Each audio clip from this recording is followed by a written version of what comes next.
Պարոն Սարգսյան, օրեր առաջ կալանավորվեց արցախցի Արթուր Օսիպյանը, ով Արցախում առավել շատ հայտնի էր նրանով, որ աջակցում էր Հայաստանի Հանրապետության գործող իշխանությանը Նիկոլ Փաշինյանին։ Ես կխնդրեմ դուք նշեք, թե Արթուրը ինչ հատկանիշներով է հայտնի եւ նաեւ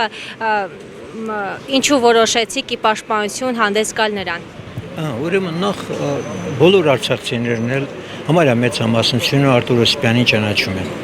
Որպես ինքը գիտեք հռետոր մի 3 բանի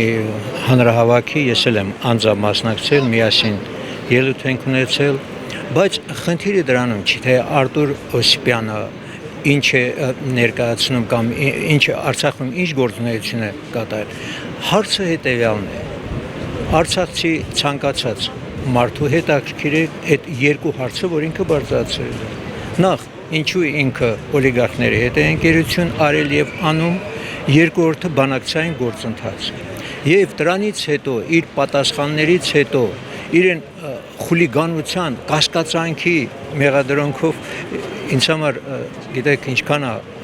տարօրինակ ես եղել եմ Մարդու իրավունքների հանձնաժողովի նախագահ։ Քրեական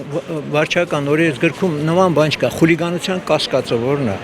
Այսինքն սկզբից բռնում եք տանում եւ կասկածում խուլիգանության մեջ, այսինքն մեկին ենթադրենք այս օրինակը վերցնենք էլի, կասկածում են խելագարության մեջ, տանում եւ ապացում որ խելագար է։ Պատկերացրեք, ասում, դա աբսուրդ է։ Եվ բացի դրանից իր այդ վարչապետ կոչվածի լեքսիկոնը վերջում ինչ ասում համբալ, ինչու դուք չեք զոհվել։ Հա, Նիկոլ, դու էլ ես ապրիլյան պատերազմից հետո եկել, բա ինչու չես զոհվել։ Հակուստը հակել ես եկել ընտե կապել ավտոմատով, կյանքում գոնե մի անգամ ավտոմատով կրակասկած, բայց Արթուրին ես շատ լավ գիտեմ, ինքը մասնակցել է բոլոր պատերազմներին եւ բարեխիղճորեն կռվել է, ոչ թե նահանջի հրամանակ կատարել։ Այնպես որ աբսուրդ է, եթե վերցնում ենք հենց իրավական տեսանկյունից, իրոք որ աբսուրդ է։ Բայց անկեղծորեն ինձ համար ես չէի ցանկանա որ Միջադեպը ինչպես եք վերլուծում, ինչ տեղի ունեցավ այդ օրը, ով ում սադրեց, այսպես ասած։ Այստեղ սադրելու խնդիր չկա, ամբողջ խնդիրը հենց դա Նիկոլին էր ձեռնտուը, որ ինքը իբր եւ օրինակ պատկերացրեք մարդ, եթե Արցախյան բանակցային գործընթացից գաղափար ունեցող մարդը 96 թվականից է խոսում, որ դուք արդեն համաձայն եք եղել։ Վարչապետ կոչված։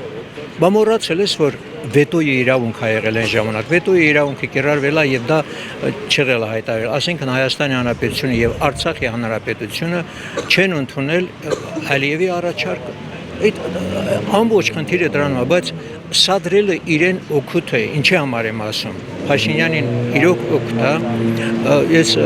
գիտեք վերջին 16 տարի ես հոգեվոր գործունեությամբ եմ հիմնականում զբաղվել։ Մենք գիտենք, որ չարը սնվում է ինչով արյամբ, այդ բանով ինտրիգներով եւ հայհոյանքով, ցեսկրտանքով եւ ինքը հենց ինքն է սադրել, որ նման իրավիճակ ստեղծի եւ ինքը կարողանա իր ոնց որ ասում 100%-ով ինքը իրեն ցույց տա։ Այդ է եղել ամբողջ խնդիրը։ Իսկ Արթուր Օսիպյանի խնդիրը որն է եղել, ոչ թե որ գնա ինքը բմբլները քամուտա, ինչպես են հիմա եկավ ցույց տվեց։ Ես զարմանում եմ, նախ այդ որ օրենսգրքով են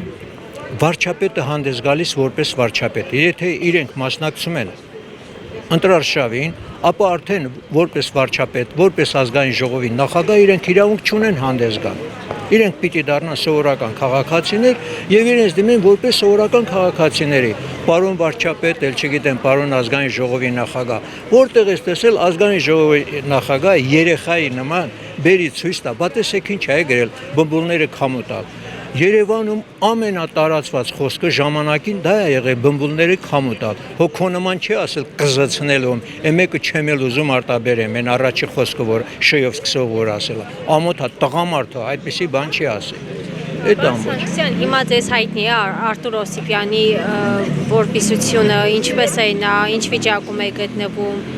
Ինչքան ինձ հայտնի է, ինքը այս պահի դրությամբ հացադուլ է հայտարարել եւ ես խորհուրդ կտայի ընդհանրապես հացադուլից ինքը դուրս գա, բայց հերո իրենից կարող է ինչ-որ մի բան պատահի, որտեղ ոչ մեկն էլ չի կարող երաշխավորել, որ կարող է հացադուլը առողջական վիճակի վրա չազդի, էլի։ Այս նման իրավիճակ նախկինում մեզ մոտ էլ ա եղել, ես անձամբ այն ժամանակ որպես մարդու իրավունքների պաշտպան գնացել եմ մեր ընկերին խնդրելացնեմ մի տականքի համար ազգի սերուցքը մի փչացրու։ Դա եմ ասում, ես կոչ եմ անում ընդհանրապես իրեն, որ հացադուլից դուրս գամ մեկը, վաղ թողուշ այս ամսի 7-ին արդեն ամեն ինչ վերջանալու է։ Նիկոլ Փաշինյանը եւ իր փաշինյանակիցները պիտի մտածեն ոնց են դուրս գալու, այսինքն քրեական օրենսգրքին ինչ պատասխան պիտի տան։ Ցավոք սրտի մեզ մոտ ծմահից բացի այլ բան չկա, թեկուզ իրենք մի ժամանակ ուզում էին մահապատիժը, ես կերազեի, որ մահապատիժը նորից վերականգնեն եւ ովքեր արժանի է մահապատժի ենթարկեն, որ ազգի դեմ այդ եւ ինձ համար ամենազարմանալին այն է, որ Նիկոլ Փաշինյանը եւ իրանց այն կարգախոսի մեջ խաղաղության մասին է խոսում։ Ես 100% համոզված եմ, որ եթե Նիկոլ Փաշինյանը ընտրվի, ապա պատերազմ է լինելու։ Հիմնավոր եմ ասածներս։ Հիշեք, ուրեմն ցանկացած ազգի բնորոշ գծերը Երևան հանելու համար նվազագույնը երկու կարևորագույն բան պիտի ստուգենք։ Նախ սահմանադրություն, այնուհետև տոների եւ հիշատակի օրերի մասին օրենքը։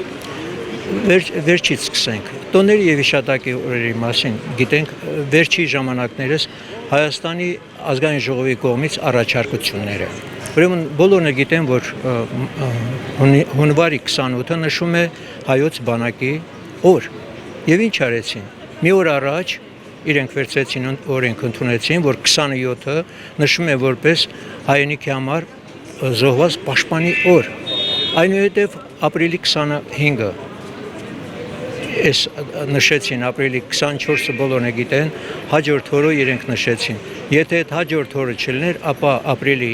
վերջին կիրակի օրը իրենց բանով էլի կնշեին։ Հիմա ինչու է ասում սեպտեմբերին, որտեղ ըստ իրենց սահմանադրական մեծամասնություն են կազմելու ազգային ժողովում, փոխելու են սահմանադրությունը, օրենքները, այնուհետև բնականա ինքը կամ խնդրելու է պատերազմ հայտարարվի սեպտեմբերի 2-րդ կեսին, այնուհետև ինչպես Արցախում հայտարարեց, որ մենք չէինք ուզում 25-30 հազար մարդու կյանք ենք փրկել, այստեղ էլ կասենք 45 հազար մարդու կյանք ենք փրկել եւ սեպտեմբերի 21-ը իրենք կապիտուլյացիայի պայմանագիր կստորագրեն եւ կստվերեն սեպտեմբերի 21-ը։ Դա իմ խորին համոզմունքն է եւ իմ տեսակետն է, որ հենց ինքը եթե ընտրվի, այդ ժամանակ ալնելու պատերազմը։ Իսկ դրա մասին շատ-շատերը գիտեն եւ այդ թվում նաեւ Արտուր Օսիպյանը եւ մնացածը գիտեն, որ իր ընտրությունը կործանարը լինելու ոչ թե Հայաստան, այլ հայ ազգի համար։